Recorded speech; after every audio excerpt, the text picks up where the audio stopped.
السلام علیکم ورحمۃ اللہ وبرکاتہ۔ آپ دیکھ رہے ہیں مفتی محمود شفیق یوٹیوب چینل کو۔ اس کائنات میں میاں بیوی کا رشتہ سب سے اہم ترین رشتہ اللہ نے بنایا ہے، اور ایک بیوی کے لیے سب سے اہم چیز اس کے شوہر کا سہارا ہوتا ہے کہ جس کے کاندھے پہ وہ اپنا سر رکھ کے رو سکے، اپنا غم ہلکا کر سکے، اپنے دل کے بوجھ کو اس کو بتا کر ہلکا کر سکے، جس کے ہاتھ میں ہاتھ دے کر وہ اپنا دکھڑا سنا سکے۔ بیوی کو ایک ایسے ہمسفر کی ضرورت ہوتی ہے جو اس کے جذبات کو سمجھے، اس کے احساسات کی قدر کرے، اور اس کا ہر مشکل میں، ہر تکلیف میں، ہر گھڑی میں اس کا ساتھ دے۔ صبح شام رات دن جس شوہر کو اپنی بیوی کی فکر ہے تو بیوی کو ایسا ہی شوہر چاہیے۔ اور یہ کس وقت ممکن ہوگا؟ یہ اس وقت ممکن ہوگا کہ جب دونوں کے مزاج ملتے ہوں گے، جب خیالات میں، احساسات میں ہم آہنگی ہوگی، جب ایک دوسرے کے ساتھ وہ جڑے ہوئے ہوں گے، جب ان کے دونوں کے درمیان انڈرسٹینڈنگ کا نقطہ عروج پر ہوگا۔ ہر عورت کو دل کا سکون چاہیے، اور دل کا سکون کب ملے گا؟ دل کا سکون اس کو شوہر سے ملے گا جب شوہر اس کا ہم مزاج ہو۔ مال و دولت، حسن و جمال، کر و فر، یعنی بڑے بڑے محلات اور یہ ساری کی ساری چیزیں، ان چیزوں میں سکون نہیں ملتا، ان چیزوں سے زندگی خوشحال نہیں ہوتی۔ ہم نے کئی محلات میں رہنے والیوں کو تنگ دل دیکھا ہے، انہیں پریشان حال دیکھا ہے، اور دور دراز کی کچے کی ایک جھوپڑی میں رہنے والی خواتین کو ہم نے فرحاں و شادماں دیکھا ہے۔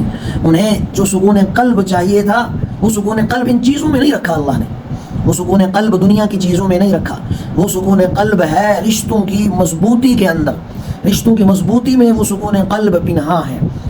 اگر رشتے بسیدہ دھاگے کی طرح ٹوٹتے جا رہے ہیں، بکھرتے جا رہے ہیں، پھر کوئی بھی چیز آ جائے وہ انہیں ملا نہیں سکتی، وہ ان کی دل کی حاجات کو، خواہشات کو، تمناؤں کو پورا نہیں کر سکتی۔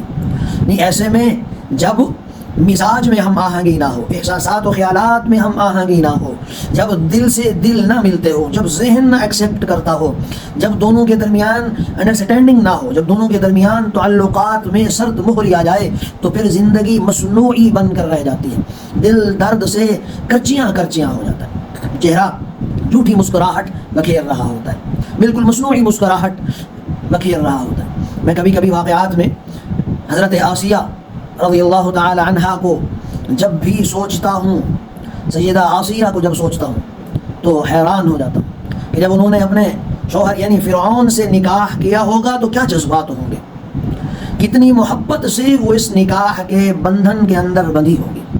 لیکن جب چھپ کر اسلام قبول کر لیا تو اپنے ہی دل کے اندر اپنے شوہر کی کتنی نفرت پیدا ہو چکی، وہ شوہر کے ساتھ اپنی زندگی کو کیسے گزارتی ہوگی، ان کی زندگی کس قدر مشکل ہو چکی ہوگی اس شوہر کے ساتھ کہ جو شوہر اپنے آپ کا ربکم الاعلیٰ کا دعوے دار ہو کہ میں سب سے بڑا رب ہوں، رب اعلیٰ کے دعوے دار شوہر کے ساتھ ایک مسلمان بیوی اپنی زندگی کیسے گزارتی ہوگی۔ نہ تو اس کو خوابگاہ میں آرام آتا ہوگا، اور نہ ہی اس کے ساتھ کھانا کھانے کا دل کرتا ہوگا، اور بلکہ آنکھیں تو اسے دیکھنا ہی گوارا نہیں کرتی ہوں گی۔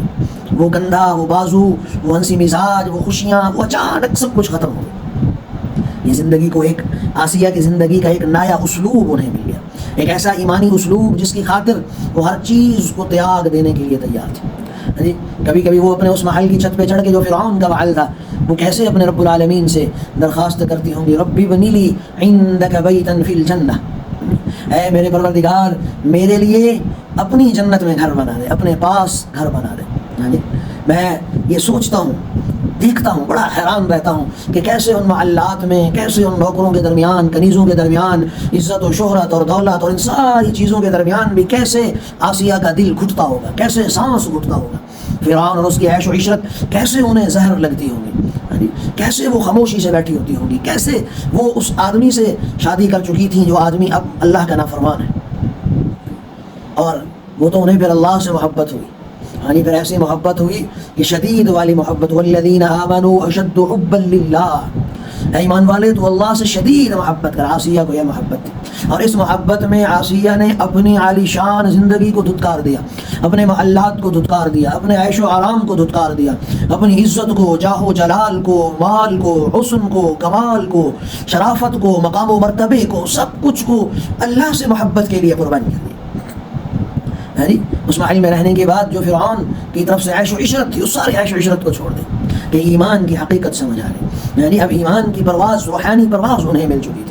اب وہ بادشاہ کی پرواہی نہیں، شاہی محلات کی، شاہی لباس کی، شاہی سواری کی، شاہی کھانے کی، شاہی پینے کی، شاہی پہننے اوڑھنے کی، شاہی سونے کی، سب چیزوں کی کوئی بھی پرواہ نہیں ہے. ایمانی پرواز نے انہیں اور بلند کر دیا اور انہیں اللہ کا ایسا قرب عطا کیا، ایسا قرب عطا کیا کہ وہ اللہ کی خاص اور مقبول بندی بن گئے. جب وہ اللہ سے یہ دعا کرتی ہوں گے رب ابن لی عندک بیتا فی الجنہ، اور جب اس دعا کے ساتھ اپنا ہاتھ اپنے چہرے پر پھیرتی ہوں گی تو رخسار آنسوؤں سے بھر جاتے ہوں گے، یعنی اور دل رب محبت کی محبت میں کیسے فنا ہو جاتا ہوگا. اس لیے تو کہتے ہیں نا فنا فی اللہ کی تہ میں بقا کا راز مضمر ہے، فنا فی اللہ کی تہ میں بقا کا راز مضمر ہے. جسے مرنا نہیں آتا اسے جینا نہیں آتا. میں تو سیدہ آسیہ کی اس دعا میں جو رب ابن لی عندک بیتا فی الجنہ، لفظ عندک پہ غور کرتا ہوں، حیران رہ جاتا. آسیہ نے اللہ سے جنت میں گھر مانگنے سے پہلے عندک ساتھ مانگا، پڑوس مانگا، یا اللہ اپنا پڑوس دے. وہ مصر میں جگہ مانگ سکتی تھی، وہ دنیا کے کسی اور کونے میں اللہ سے محلات مانگ سکتی تھی، عیش و عشرت مانگ سکتی تھی، شاہی مانگ سکتی تھی، دولت مانگ سکتی تھی، ہر چیز. لیکن دعا کیا تھی؟ رب ابن لی عندک بیتا فی الجنہ. گھر کا مطالبہ بعد میں کیا، رب ابن لی عندک بیتا. دیکھیں بیت کا تقاضا بعد میں کیا، گھر کا تقاضا بعد میں کیا، گھر بعد میں مانگا، پہلے کیا مانگا؟ رب ابن لی عندک، یا اللہ مجھے اپنا پڑوس دے دے، اپنا ساتھ دے دے. کیونکہ وہ جانتی تھی دنیا کی ہر چیز کو فنا ہے، ہر گھر کو فنا، ہر مال کو فنا، ہر دولت کو فنا، ہر عزت کو فنا، ہر شہرت کو فنا، ہر حسن کو فنا، ہر کمال کو فنا، ہر خوبصورتی کو فنا، ہر حسین کو فنا ہے. لیکن آخرت کا گھر باقی ہے، اللہ کا قرب باقی ہے، اللہ کے ساتھ ہونا باقی ہے، اللہ کا پڑوس باقی ہے، جنت باقی رہنے والی ہے. اس واقعے سے کہ سیدہ آسیہ فرعون کی بیگم بنی. ایک بیگم کے اپنے شوہر کے ساتھ کیا جذبات ہوتے ہیں، کیا قدر ہوتی ہے، کیا سوچتی ہے، وہ کتنی محبت کرتی ہے. اس کا اٹھنا بیٹھنا، رات دن، ماوا بمبا، ساری چیزیں شوہر ہوتی ہیں. آسیہ نے اس چیز کو ذہن میں رکھیں. پھر آسیہ کی شادی کو دیکھیں، پھر شادی کے بعد سیدہ آسیہ کا ایمان دیکھیں.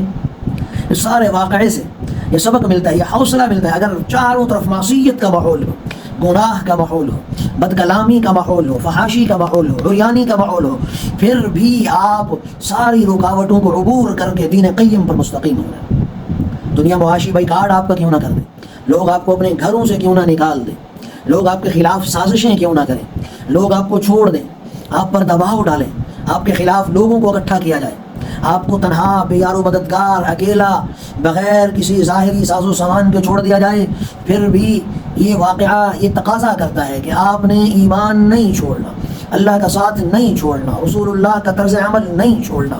آپ نے ساری مشکلات کو خندہ پیشانی سے برداشت کرنا ہے، اللہ کے آگے ایسا سر تسلیم خم کرنا ہے، کائنات کی ہر چیز آپ کو ہیچ نظر آئے، دنیا کا ہر عروج آپ کے سامنے جھکے، کوئی چیز آپ کے سامنے طاقتور نہ ہو، کوئی چیز آپ کو دبا نہ سکے، آپ کے دین کو کوئی چیز کمزور نہ کر سکے.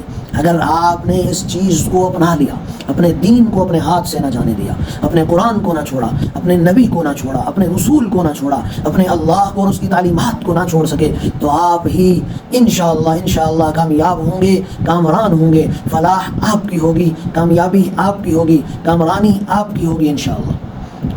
دعا کریں کہ اللہ رب العزت ہمیں ہر حال میں دین قیم پر عمل کرنے والا بنا دے. وآخر دعوانا الحمدللہ رب العالمین.